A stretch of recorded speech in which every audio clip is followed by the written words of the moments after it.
blamed for a virus that has killed hundreds of thousands of people. Since the outbreak of COVID-19 in the United States, hate incidents against Asian Americans have been on the rise. In these unprecedented times, our country needs unity, not division. Let's come together and wash the hate. Well, Diana, thank you for talking with me. And I also wanted to tell you, thank you so much for doing this PSA. And I was curious, how did you get involved with it? Well, actually, I'm not sure. They found me somehow, but Amazing.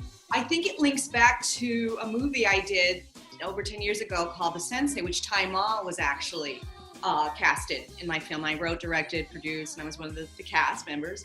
And so he knows that these kinds of issues are very important to me.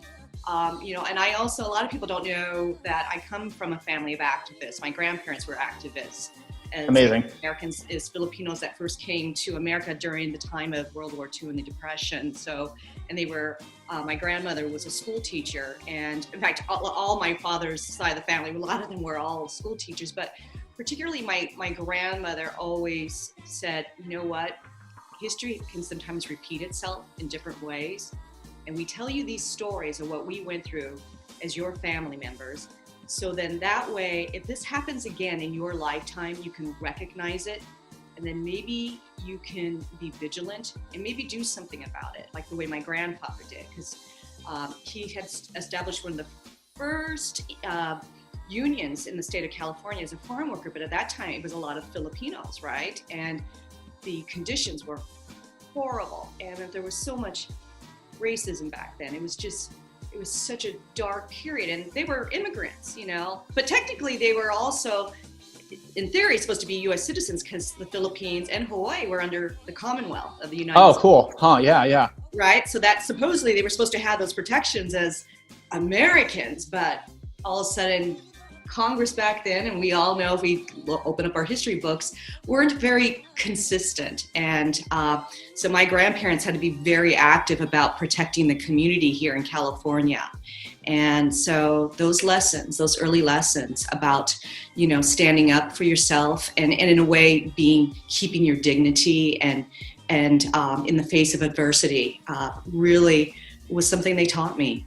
Do you have any stories of your own yet where somebody close to you has experienced this? I personally, during this time, my mom is, considered one of the elderly, and she may not like me saying that, but so in spirit, So I told her, go to the grocery stores early. And I come from a place that's not really violent, but very not diverse either. But I was worried for her that morning. I was really, really worried that she was going to be given trouble. And luckily, everybody left her alone, no big deal. But so I don't know. So I personally have yet to, experience that. But I don't know if you have, or if someone's close to you has experienced the racism directly because of COVID-19. Yeah, these are things I hear echoed within our circle of friends and colleagues. I will say that I do have a cousin whose wife was harassed at the market, and they were saying something like, go back home or something like that. I'm like, home is America, and to me, that was alarming.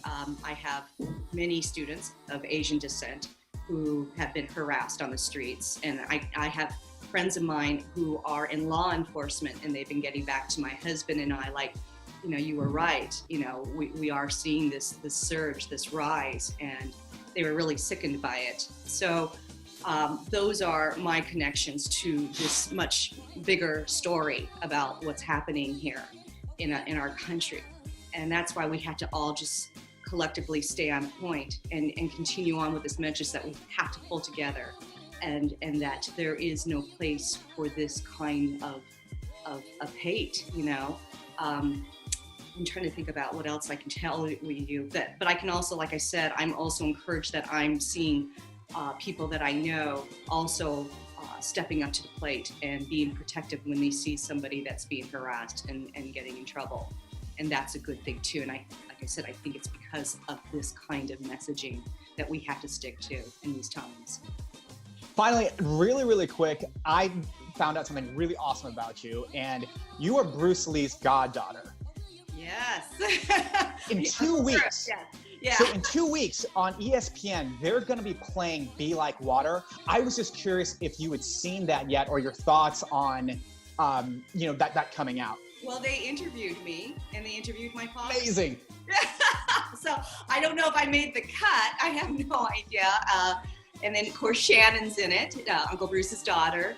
And it was really wonderful to take part in this, interview. And, I love ESPN. I have a great deal of respect. And the fact that they're airing this on their network, because, my godfather was an amazing athlete, and he was so ahead of his time. And he was such a strong man in ways that people on some level, may only can dream of, but for me as a little girl to witness his strength and his aura, it was really amazing. And I want to say this time of COVID-19, I think about my godfather as well, because when he first came into being, it was during the 60s, when there was still a lot of cultural and political unrest, right? There was the civil rights movement, but that includes people like you and I to benefit from the civil rights movement. And I loved that Uncle Bruce was one of the first, martial artists that felt that it was so important to open up the arts to people of all colors, all backgrounds, because he felt that was a way that we all could get to know each other. And that was a very important lesson for me to learn as a child, just from his role modeling, he and my father, because my father would help run the Chinatown School. And we all know that racism can be manifested anywhere in the world in its different ways. And so he really understood the higher meaning of that we, under the heavens, under the skies, that we are one family, just that we can be different. And that was always his philosophy. So I feel very blessed that I knew him as a child and that I got to see him proactively trying to make a difference, even in the martial arts world. Well, I wanted to tell you, it's been a pleasure to talk to you. I hope to meet you at some point in person. Right? Thank you so much for being a part of this PSA. I look forward to hopefully seeing you in this doc in 2 weeks. Okay. Me too. We'll find out if I made the cut. Who knows? But if not, you'll probably see Dad, Right. So please stay healthy in the meantime and safe. And the PSA, you can find it on WASHTHEHATE.com. Until next time, I'm Rick Hong, and you've been watching Hollywood First Look Features.